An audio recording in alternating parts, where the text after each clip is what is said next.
লখিমপুৰ জিলাৰ নআলি বৰখেত প্ৰাথমিক বিদ্যালয়ত গুণোৎসৱক লৈ ব্যাপক প্ৰস্তুতি। ৰাজ্যত এতিয়া বিদ্যালয়সমূহত আগন্তুক গুণোৎসৱক লৈ ব্যাপক প্ৰস্তুতি।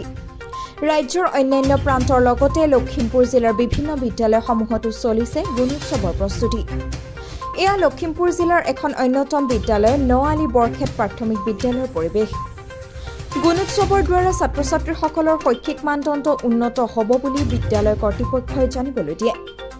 বিদ্যালয়খনৰ প্ৰধান শিক্ষক দিলীপ দত্তই জনোৱা মতে আগন্তুক 1 আৰু 2 জুনত হ'বলগীয়া গুণোৎসৱৰ বাবে প্ৰস্তুতি চলাই থকা হৈছে।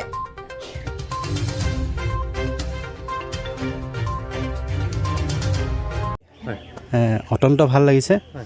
আমাৰ বিদ্যালয়ৰ পৰিৱেশৰ ওপৰত ছাত্ৰ-ছাত্ৰীৰ ওপৰত প্ৰত্যেক দিনাই আমাৰ পাতৰ সভা এনেদৰে চলি আহিছে।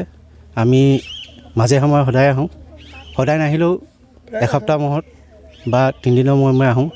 ইয়াত আমি শিক্ষকসকলক নজৰ ৰাখোঁ বা ছাত্ৰ ছাত্ৰীসকলক চাওঁ।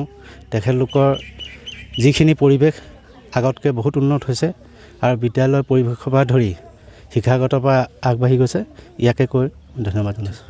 প্ৰতিদিনেই আমাৰ এনেকৈ অভিভাৱক বা পৰিচালনা সমিতি মাতৃ গোট সকলো উপস্থিত থাকে। আমাৰ এনেকৈ পাতৰ সভা সদায় আৰম্ভ হয়। এইটোৱে গুণোৎসৱ বুলি আমাৰ কথা নাথাকে। গুণোৎসৱক লৈ কেনেকুৱা প্ৰস্তুতি? গুণোৎসৱক লৈ বিশেষ প্ৰস্তুতি কৰা নাই। আচলতে গুণোৎসৱ লৈ প্ৰস্তুতি কৰিবলগীয়া ইমান কথা নাথাকেও। আমাৰ সৰ্বসাধাৰণ যিখিনি চলি থাকে আমি সেইমতে কৰিম বুলি ভাবিছোঁ। এই গুণোৎসৱটো আমি ঈশান নিউজক আৰু আমাৰ বাতৰি দুয়োটা চেনেলক আমি ইয়ালৈ অহাৰ কাৰণে, এই পৰিৱেশটোলৈ অহাৰ কাৰণে বহু ধন্যবাদ জনাইছোঁ। সেইটো মোৰ ফালৰ পৰা আপোনালোকক আশীৰ্বাদ কৰিছোঁ।